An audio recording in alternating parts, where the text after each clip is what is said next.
How to reset pin on Messenger. So hello guys, welcome back to this quick tutorial video where I show you that how you can reset your Messenger pin. So let's get started. So first of all, you will have to open your Messenger account. We want to reset the pin. So simply you have to open it, and after you log into your Messenger account, you will have to click on this three line just at the top left corner of your screen. So simply tap on it, and from here you will have to go for the option settings.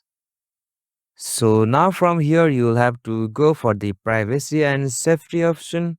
From here you will have to go with the option end-to-end encrypted chats. So simply tap on this option.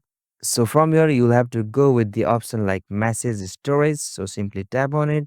And here you got the option to reset pin on Messenger. So simply click on this reset pin option. And now you can reset or create your pin for Messenger. So likewise I am creating a pin.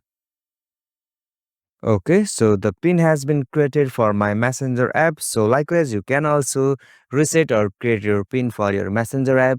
So if this video was helpful to you, please subscribe to our YouTube channel and don't forget to hit the bell icon over there for more short tech tutorial like this. Thank you for watching this video. Have a nice day.